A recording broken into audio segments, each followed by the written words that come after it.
Hello viewers. Well, the show floor may have closed, but our E3 content continues. And here we see a bit of action on V-Rally 4, one we've been looking forward to for some time.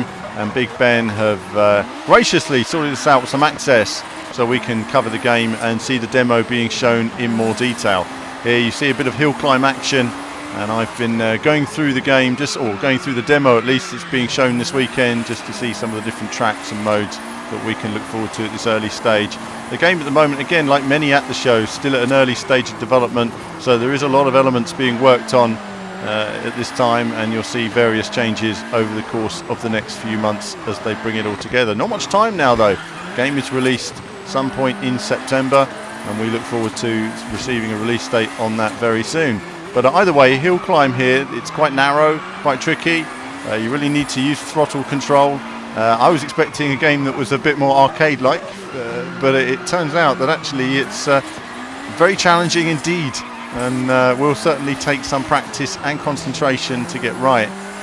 No co-driver on these hill climbs. You've just got to learn the circuit and get on with it. Of course, I haven't had much time to learn it. I've just sort of done a couple of runs and then put these videos together for you guys, but at least you can see from the various camera views I'm showing of the work going on at the wheel. And I'm using my Thrustmaster Sparco rim because it's rally and it's action, and it really works well for the various game modes that are available in this new V-Rally title. So V-Rally 4 was announced a couple of months ago. If you don't know the history of the title, been around, goodness, 20 years now, and it's been interesting to see it come back again. Of course, it has various modes in there. Of course, you've got your rallycross, hill climb, buggies. You've got your extreme Carna, or Gymkhana really, as well as rally. Here we see a bit of rallycross. We've got some direct feed elements here as well. Again, do bear in mind this is all very early gameplay, lots still being worked on at the moment, but I wanted to show you some of this running here on the PC version as I'm sort of learning my way around some of these circuits. And visually so far it's looking nice enough, it's coming along.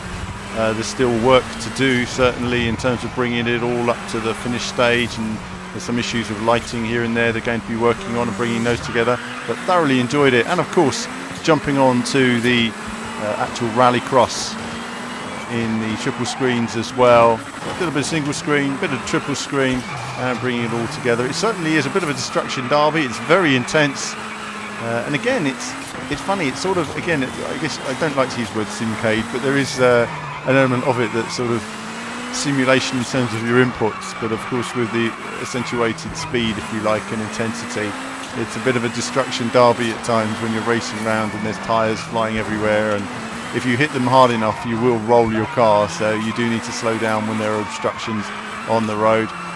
Really enjoying it though, racing around the UK circuit here. A nice transition in terms of textures and control between the wheel and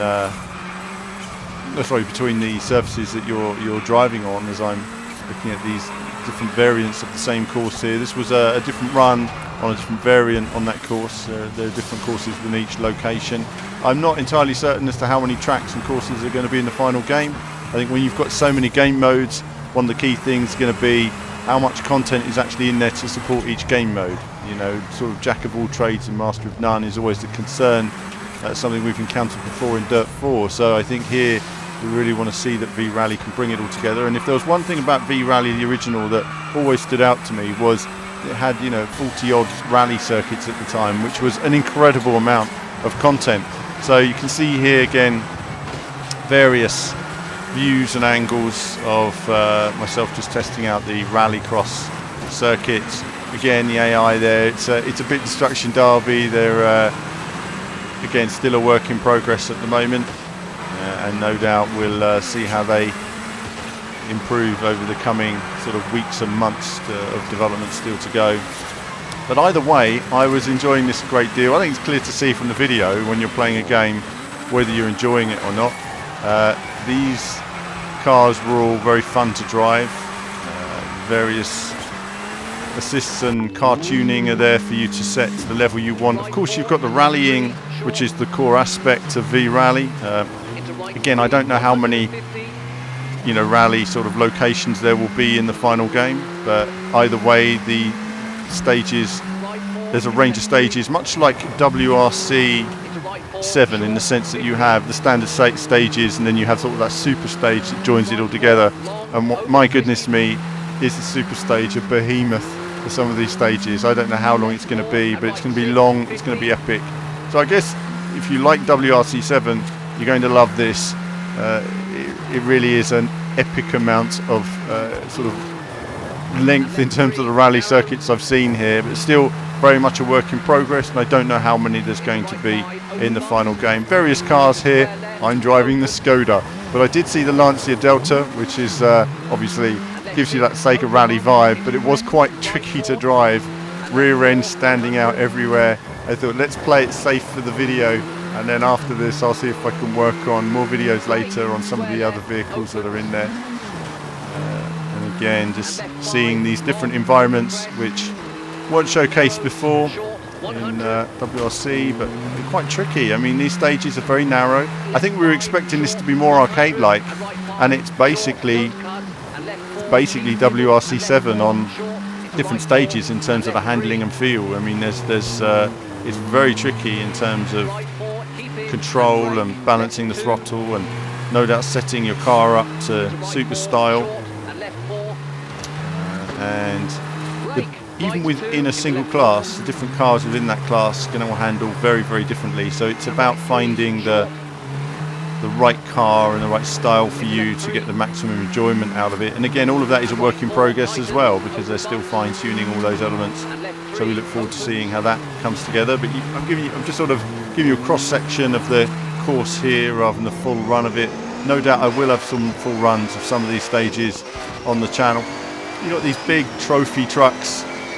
These were a lot of fun to drive. The environment itself, I think this one was Kenya, was a bit more bland. It was a bit bright in the sunshine, but of course it has that rich sort of orange, earthy feel about it. But I enjoyed the feel and the intuitive behaviour on the suspension. It's clear to see in the video. You're able to sort of place the car pretty much where you want to. I mean, it's moving around a lot. As long as you keep the rear end in tow, make sure that if it starts to come out on you, you've got some opposite lock ready to go. And also remembering to brake during some of those big jumps. You have the buggies in there as well, as I had a terrible start. What's going on there? Had a terrible start. This wasn't on a harder setting actually. I think this particular race was on a slightly easier setting as I was getting used to the buggies, and they were loads of fun to drive. Certainly still some work being done to the various cockpit cams and stuff, so you won't see those in this video, mainly the bonnet and bumper, but there is a range of cockpit cams still being worked on. I thoroughly enjoyed the buggies at this stage. There's a kind of misty hue to the environment, which doesn't come across as well on the camera, but I thoroughly enjoyed this. I like the way the end of the stage was a water effect, racing down this stream. Really nice. Thoroughly enjoyed it. It's nice and rugged in terms of feeling. I guess you want it to have that sort of action feel for all the different sort of cars and vehicles that are available. And we look forward to seeing the full list of different cars that are in there and circuits. As I say, it is important that there is enough for any one discipline. But we're going to finish how we started, with a bit of a hill climb. Again, these hill climbs look very similar to other famous hill climbs, which you may or may not spot. But either way, enjoyed it, driving up this mountain. And I started off just doing the short stages, but there are longer stages and very long stages, and there's going down the hill as well, and all of that has different challenges. And I don't even know where I'm going here. I'm literally looking at the road and trying to determine should I hit the brakes or not, because I don't know these corners. But thoroughly enjoyed what I've played. I'm going to have a chat with Kevin in the coming days. One of the modes I haven't talked about is Gymkhana mode, or Extremkhana as they call it. Kevin will be looking at that in more detail, and we'll have a team chat to come, as well as extended videos looking at all of these modes. But that's it from me for now, and for this E3 coverage of V Rally 4, and there'll be more from me very soon.